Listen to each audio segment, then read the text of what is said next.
नमस्कार मित्रों। आज हम चर्चा लेकर आए हैं भाग्य या किस्मत अच्छा है या खराब है, यानी कि बली है या निर्बल है, को कैसे देखते हैं। ज्योतिष शास्त्र में किसी को भाग्यशाली मानने के क्या आधार है। जीवन में मिलने वाले सारे सुख सुविधा, धन संपदा, मान प्रतिष्ठा, सफलता असफलता का आधार भाग्य होता है। संसार के सभी व्यक्ति की इच्छा और प्रयास जीवन में समस्त सुख सुविधा प्राप्ति की होती है, परंतु सभी को एक समान परिणाम प्राप्त नहीं होते हैं। यहीं भाग्य या किस्मत की भूमिका आती है।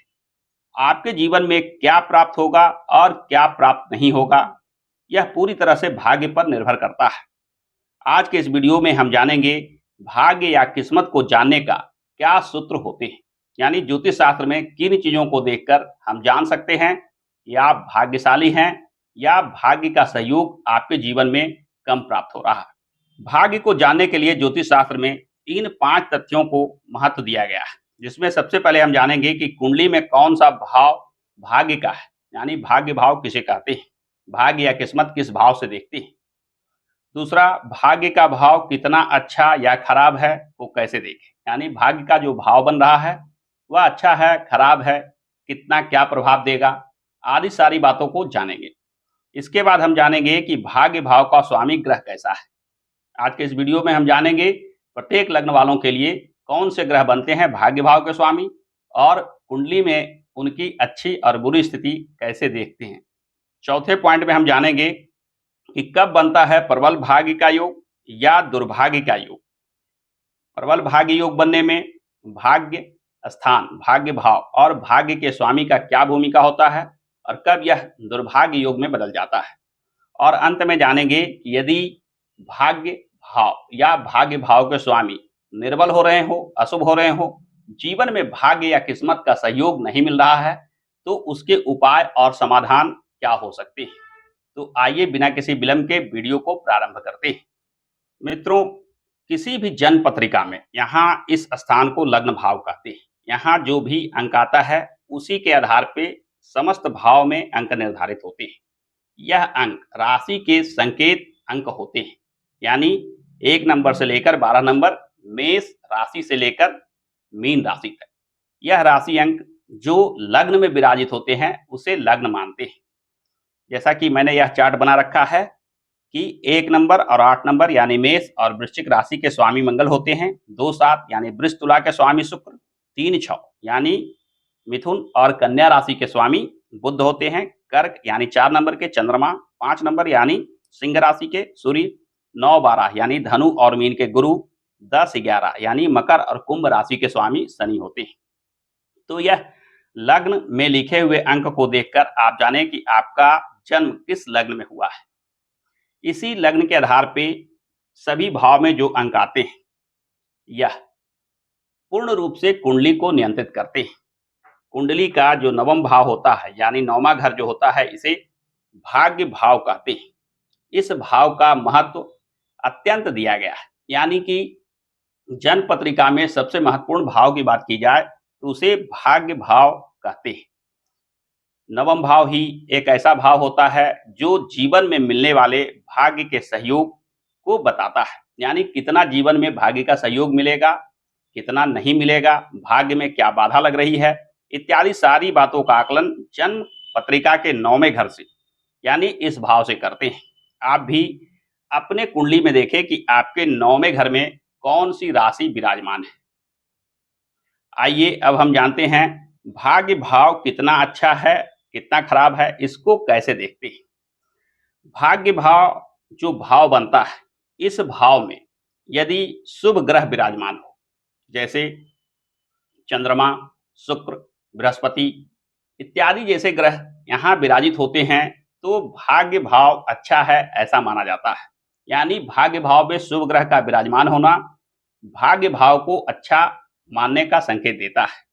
वहीं भाग्य भाव में यदि शनि, राहु, केतु जैसे अशुभ ग्रह विराजमान हो, तो प्रारंभिक तौर पे ऐसा माना जाता है कि भाग्य भाव निर्बल हो रहा है या अशुभ हो रहा है। भाग्य भाव में 2-3 ग्रहों का जब योग बनता है, तो वहां भी कुछ शुभ और अशुभ प्रभाव के आधार पे यह आकलन किया जाता है कि आपके भाग्य भाव की स्थिति क्या है। यानी भाग्य भाव में विराजित होने वाले ग्रहों को देखकर हम जान पाते हैं कि भाग्य भाव कितना अच्छा है या कितना खराब है। भाग्य भाव के स्वामी ग्रह की अगर चर्चा की जाए, यानी तीसरे पॉइंट को अगर हम देखते हैं कि भाग्य भाव का स्वामी ग्रह, भाग्य भाव को नियंत्रित करने वाले जो ग्रह होते हैं वह होते हैं भाग्य भाव के स्वामी ग्रह। यहाँ इस भाव में जो भी अंक आता है वह आपके भाग्य भाव का स्वामी बन जाता है। उसकी स्थिति जब अच्छी हो तो उसे भाग्य अच्छा है ऐसा मानना चाहिए। यदि भाग्य भाव के स्वामी की स्थिति अच्छी नहीं हो, यह मानना चाहिए कि भाग्य कहीं न कहीं निर्बल हो रहा है। शास्त्रों में वर्णन आता है कि भाग्य भाव के स्वामी यदि केंद्र भाव में हो, यहाँ पहला, चौथा, सातवां, दसवां, यह चौकोर की आकृति मैंने बना रखी है। यह चारों भाव संयुक्त रूप से केंद्र भाव कहे जाते हैं। और केंद्र त्रिकोण भाव, यानी पांचवा और नौवां भी संयुक्त रूप से लें। पहला, पांचवा, नौवां संयुक्त रूप से केंद्र त्रिकोण भाव कहे जाते हैं और पहला, चौथा, सातवां, दसवां संयुक्त रूप से केंद्र भाव कहे जाते हैं। इन भाव में जब भाग्य भाव के स्वामी विराजित हो, यहाँ सबसे पहले हमें देखना होगा कि भाग्य भाव में कौन सा अंक आ रहा है, कौन से ग्रह आपके भाग्य भाव के स्वामी बन रहे हैं। समझने में आसानी के लिए मैंने लग्न के आधार पे ग्रहों को, भाग्य भाव के स्वामी ग्रहों को यहाँ लिख रखा है। जैसे मेष लग्न का जन्म हो तो गुरु इसके स्वामी बनते हैं, क्योंकि 9 का अंक यहाँ आ रहा है और 9 और 12 के स्वामी गुरु बन रहे हैं। वृष लग्न का जन्म हो तो शनि भाग्य भाव के स्वामी बनते हैं। मिथुन लग्न का जन्म हो तो भी शनि भाग्य भाव के स्वामी बनते हैं। कर्क लग्न का जन्म हो तो गुरु बनते हैं भाग्य भाव के स्वामी। सिंह लग्न का जन्म हो तो मंगल बनते हैं। कन्या लग्न का जन्म हो तो शुक्र बनते हैं। तुला लग्न का जन्म हो तो बुध बन जाते हैं भाग्य भाव के स्वामी। वृश्चिक लग्न में चंद्रमा बनते हैं भाग्य भाव के स्वामी। धनु लग्न में सूर्य बनते हैं भाग्य भाव के स्वामी। मकर लग्न में बुध बनते हैं भाग्य भाव के स्वामी।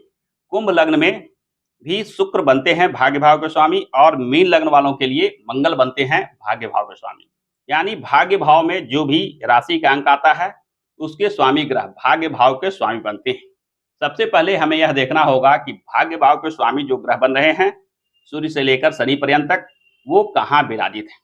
यदि भाग्य भाव के स्वामी केंद्र भाव में या केंद्र त्रिकोण भाव में विराजित हैं तो मानकर चलिए कि आपके जीवन में निश्चित रूप से लाभ देने की स्थिति में आ गए हैं, यानी आपका भाग्य मजबूत है ऐसा मानना चाहिए। वहीं इस भाग्य भाव के स्वामी का निर्बल होना यानी अशुभ स्थान पे विराजित होना, जन्म पत्रिका में 3 भाव को मुख्य रूप से अशुभ भाव माना जाता है, जिसमें छठा, 8वां और 12वां भाव को लेते हैं। इन भाव में भाग्येश का चला जाना, भाग्य भाव के स्वामी का चला जाना भाग्य के निर्बलता का संकेत देता है। यानी भाग्य कहीं ना कहीं बाधा विघ्न खड़ी करने का काम करता है। यह इस भाव का स्वामी जब छठे, 8वें, 12वें भाव में विराजित होते हैं तो भाग्य में बाधा का संकेत देते हैं।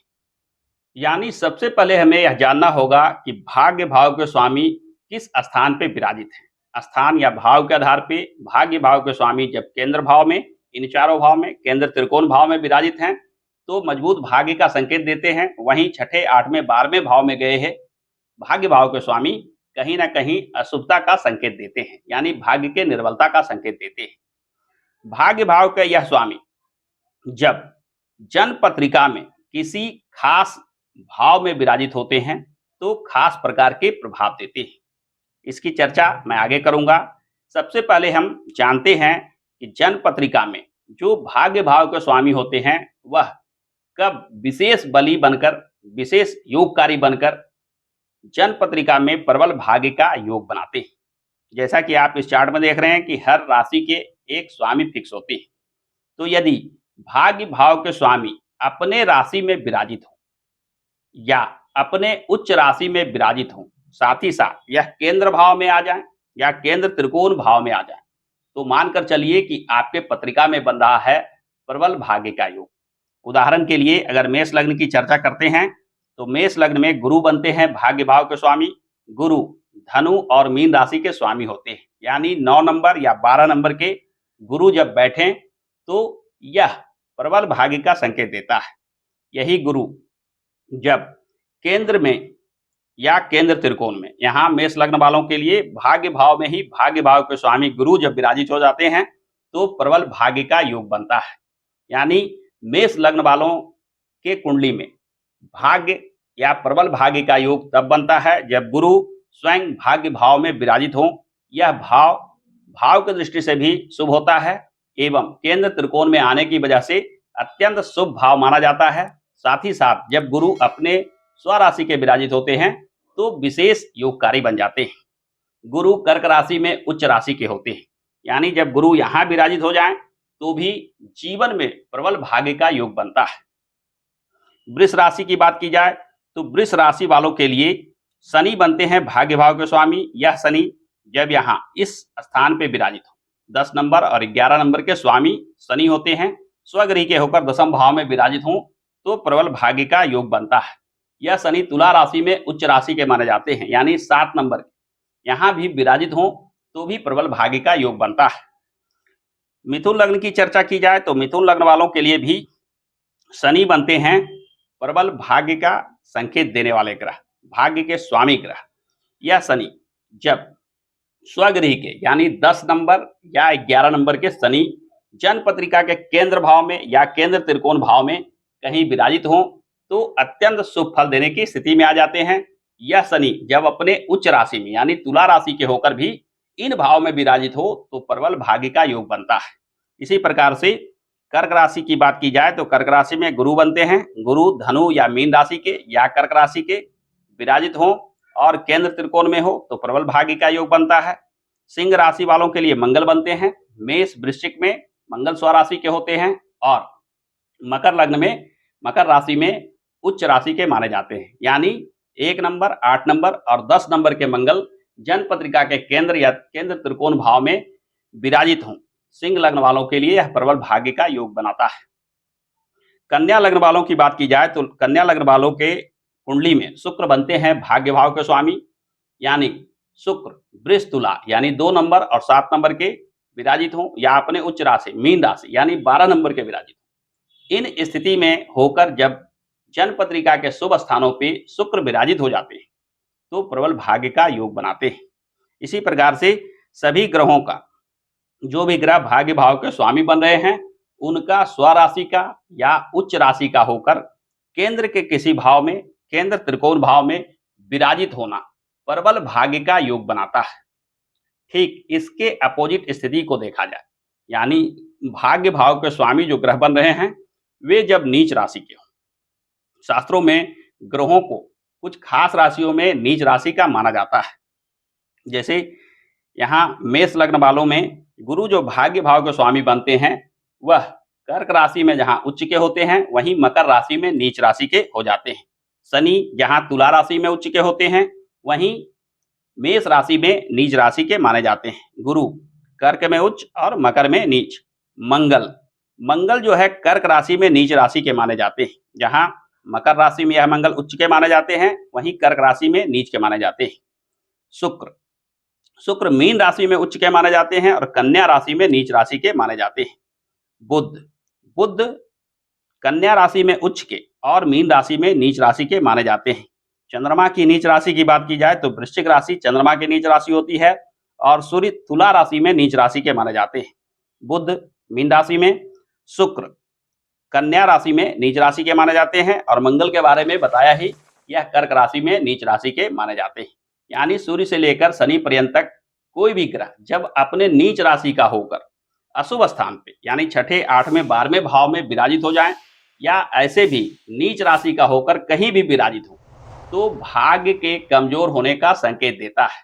और दोनों स्थितियां बन जाए यानी भाग्य भाव के स्वामी नीच राशि के भी हों और अशुभ स्थानों में भी विराजित हों तो इसे ही दुर्भाग्य योग की संज्ञा दी जाती है। यानी भाग्य अब आपके सहयोग करने में कमी लाएगा, भाग्य में बाधा विघ्न अवश्य देखने को मिलेगा, जीवन की सफलता तरक्की रुक जाएगी, जीवन में कहीं ना कहीं भाग्य या किस्मत खराब होने के संकेत मिलते हैं। तो इस प्रकार से हमने देखा कि भाग्य भाव के स्वामी जब उच्च राशि के, स्वगृही के और शुभ स्थानों पे विराजित हो तो जीवन में भाग्य का सहयोग विशेष रूप से मिलता है। वही जब भाग्य भाव के स्वामी नीच राशि में हो, अशुभ स्थानों पे विराजित हो या किसी अशुभ ग्रह के साथ विराजित होकर अशुभ योग बना रहे हो तो भाग्य कमजोर होने का संकेत मिलता है। भाग्य को बढ़ाने के लिए भाग्य से जुड़े समस्या के समाधान के लिए, उपाय के लिए बताया गया है कि भाग्य भाव से जुड़े ग्रह की पूजा आराधना आपको विशेष लाभ देता है। भाग्य भाव से जुड़े ग्रह के रत्न इत्यादि धारण करना जीवन में विशेष लाभ देता है। भाग्य भाव से जुड़े ग्रहों के पूजा पाठ में खासकर कवच स्तोत्र का पाठ करना विशेष लाभ देता है। भाग्य से जुड़ी सारी बाधा कहीं ना कहीं पूर्व जन्म के प्रारब्ध से बनकर आती है। अतः आपको भाग्य भाव को मजबूत करने का विशेष उपाय करने चाहिए, यानी इनसे जुड़े पूजा पाठ, इनसे जुड़े रत्न धारण इत्यादि चीजों को विशेष रूप से महत्व देना चाहिए, तब जीवन में सफलता और तरक्की आसानी से प्राप्त होती है। आगे आने वाले वीडियो में मैं चर्चा करूंगा कुछ खास उपायों के बारे में, यानी सूर्य से लेकर शनि पर्यंत तक जो ग्रह भाग्य भाव के स्वामी बन रहे हैं उनके कौन से खास उपाय किए जाएं ताकि जीवन में भाग्य से जुड़ी बाधा विघ्न शीघ्र दूर हो, क्योंकि यह विषय बहुत ही विस्तार है, यानी सूर्य से लेकर शनि तक सारे ग्रहों के उपाय गंभीरता के साथ और सटीक उपाय बताना थोड़ा समय लगने की बात है। अतः उसे आगे आने वाले वीडियो में मैं लेकर आऊंगा। आज के इस वीडियो में बस इतना ही। आशा करता हूं आज का यह वीडियो आपको पसंद आया होगा। यदि आज का यह वीडियो आपको पसंद आया है तो हमारे इस वीडियो को लाइक और शेयर करना ना भूलें, और हाँ, चैनल को सब्सक्राइब करके बेल आइकन को अवश्य दबा लें, क्योंकि मैं इस चैनल पे इस प्रकार के ही ज्ञानप्रद वीडियो लेकर आता रहता हूं। हमारे साथ अंत तक बने रहने के लिए आपका बहुत बहुत धन्यवाद।